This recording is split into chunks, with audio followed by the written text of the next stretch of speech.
Oi, sou professora Fabiane de Jesus Dias de Souza, sou enfermeira e professora da Universidade Federal do Pará. É um prazer estar com vocês hoje nesta aula de abertura.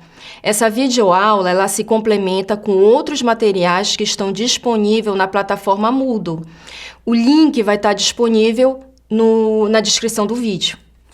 Hoje nós vamos falar da caderneta da pessoa idosa. Ela aborda alguns temas. Esses temas consistem em identificação do usuário, avaliação da pessoa idosa, o seu acompanhamento, a avaliação da saúde bucal, agenda de consultas e exames e atualizações da caderneta. A matriz educacional que envolve esse módulo, ele aborda competências do desenvolvimento da formação técnico-científica, que confira qualidade no exercício profissional a essa pessoa idosa, objetivando identificar as necessidades individuais e coletivas de saúde dessa população, criando estratégias de gestão de cuidado e prestando um cuidado compatível com as diferentes necessidades apresentadas por essa população. Além do que, compreende a política da pessoa idosa, objetivando pensar de forma relacional e integrada, visando adequar novas tecnologias, que nesse caso é a caderneta da pessoa idosa, de forma com que o profissional ele consiga atender de forma assistencial e integral essa população. Ao longo do tempo, a caderneta da pessoa idosa, ela foi adquirindo novas versões. Inicialmente em 2006, foi a sua primeira versão, e a partir de 2006 nós tivemos várias versões, 2012, 14, 17, 18. Atualmente, nós utilizamos a 5ª edição da caderneta da pessoa idosa. Uma versão para a outra foi se colocando novos critérios que abordassem o idoso de uma forma integral. Então, ao longo do tempo, nós temos alguns critérios sendo utilizados para que fique mais integral o atendimento à pessoa idosa. Hoje nós temos a de 2018, que é a 5ª edição. Está sendo formulada de forma preliminar uma nova versão, a de 2022, que vocês devem estar visualizando o link a título de conhecimento. Essa nova versão de 2022 já tem outros critérios que não são abordados na 2018. Então, nós inserimos o link para vocês depois, se quiserem acessar, está disponível. As finalidades de se utilizar a caderneta da pessoa idosa, inicialmente primordial, é que ela é um instrumento que permite a avaliação multidimensional do idoso na atenção básica. Esse instrumento ele vai ser preenchido pelo profissional da saúde, e esse preenchimento ele tem que ser atualizado pelo profissional da saúde que está atendendo a pessoa idosa. O que permite? Ela vai auxiliar no rastreio de vulnerabilidades e de necessidades específicas de cada indivíduo idoso, além do que proporciona uma avaliação multidimensional. E o que é essa avaliação multidimensional? É compreender as dimensões do idoso psicossocial, clínica e funcional. Nesse sentido, quais são os objetivos da caderneta? O primordial e o principal é que ela identifica a pessoa idosa frágil ou em risco de fragilização. O que significa isso? Quando identificamos uma pessoa idosa frágil, nós temos a possibilidade de despertar uma atenção especial ao declínio funcional. E assim a gente vai delimitar uma melhor transição entre o envelhecimento ativo e a incapacidade. Além do que, a caderneta da pessoa idosa, ela permite um registro de 5 anos desse idoso. Então, aqui nós temos um registro de até 5 anos daquela pessoa idosa específica para ela. Aos profissionais de saúde, quais são os objetivos? vai possibilitar o planejamento, a organização e o acompanhamento do estado de saúde específico daquele idoso. Além do que vai permitir ele identificar vulnerabilidades, orientando assim um melhor cuidado a ser prestado nessa pessoa idosa. E o objetivo ao idoso da caderneta vai permitir a sua identificação sendo um instrumento de cidadania, porque quando ele tem um instrumento que tem a sua identificação de todas as suas particularidades, isso faz um melhor acompanhamento da sua saúde. Assim, vai permitir, através da caderneta, linha de cuidado a essa pessoa idosa. O que significa isso? É possível identificar pessoas idosas independentes e autônomas, pessoas idosas com alguma limitação funcional e pessoas idosas dependentes que necessitam de terceiros para realizar atividades do seu cotidiano. Assim, o que nós temos nessa caderneta? Nós temos inicialmente a identificação do usuário, a avaliação dessa pessoa idosa, o seu acompanhamento. Esse acompanhamento ele vai abordar controle de pressão arterial, glicemia e o calendário de vacinação.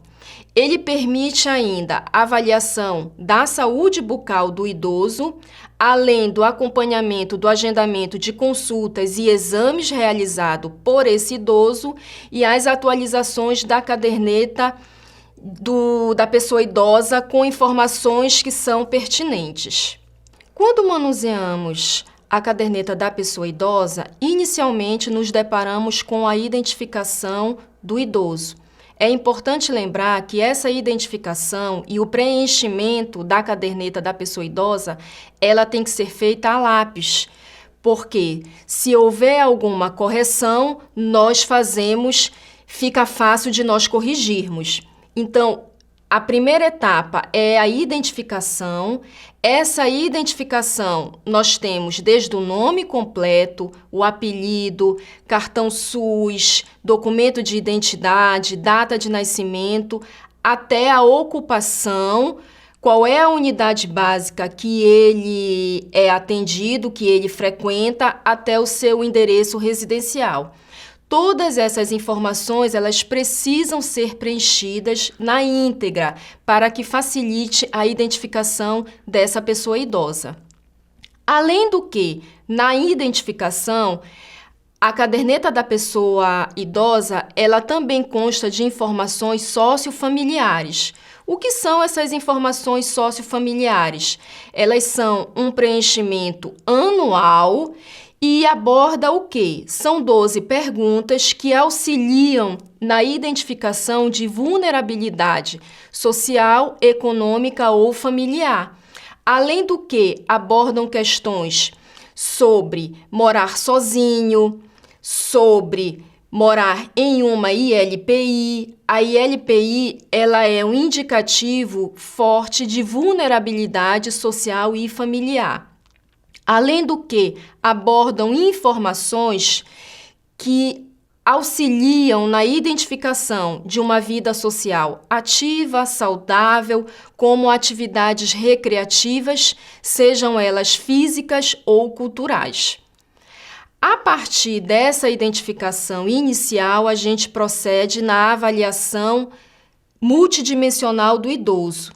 Essa avaliação multidimensional do idoso, nós vamos ter o acompanhamento de medicamentos. Esses medicamentos, eles podem ser fitoterápicos, suplementos ou vitaminas. É importante ressaltar nesse item a identificação da polifarmácia. E o que é a polifarmácia? É quando o idoso ele faz uso concomitante, ou seja, junto de 5 ou mais medicamentos. Isso tem que ser sinalizado. Além do que, no acompanhamento desse item de medicamentos, é importante identificar o nome, a dose e a frequência desse medicamento, a data de início ou tempo de uso. Por quê? Porque nós temos que acompanhar os possíveis efeitos de interações medicamentosas no idoso. Além do que, nessa etapa de avaliação multidimensional, a identificação de diagnósticos, seja de condições de saúde ou de internação. A caderneta da pessoa idosa, ela permite a identificação de condições crônicas, que vai desde um AVC até uma úlcera gastrointestinal. Além do que, permite a identificação de incontinências, seja ela urinária ou fecal, além de depressão e demências. A seguir, também é importante sinalizar a relação de medicamentos que a pessoa idosa ela faz uso e que é inapropriado ou potencialmente inapropriado. É importante que o profissional da área da saúde fique atento ao que nós chamamos da farmacopeia brasileira, ou seja, série de medicamentos desde anti-inflamatórios até laxantes, anticonvulsivantes, que o idoso é potencialmente a utilização inapropriada.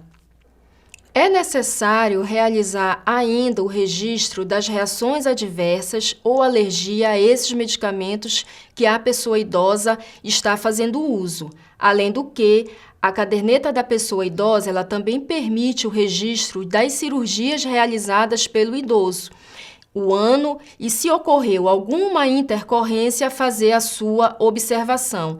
Esse registro ele se faz necessário para que, conhecendo os procedimentos cirúrgicos que já foram realizados, se afaste determinados diagnósticos pelo profissional da saúde.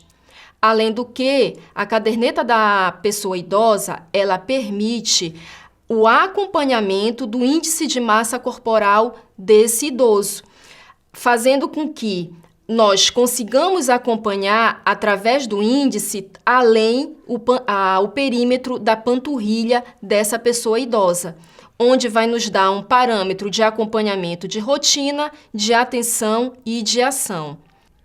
Em relação às informações complementares, nós temos a cognição e o humor. A cognição, o profissional tem que ficar atento devido ao esquecimento patológico. O esquecimento patológico ele pode ser sugestivo de demência. Em relação ao humor, nós temos algumas situações como desânimo, tristeza ou desesperança, que pode ser um indicativo de depressão. A cognição ela pode ser avaliada por vários exames, dentre eles o mini exame do estado mental, o teste de fluência verbal e o teste do relógio. O humor ele pode ser avaliado pela escala de depressão geriátrica. Ambos os testes, tanto para a cognição quanto para o humor, eles são preenchidos anualmente pelo profissional de saúde. Aqui estão algumas referências que nós utilizamos nessa aula e que estão disponíveis na descrição desse vídeo.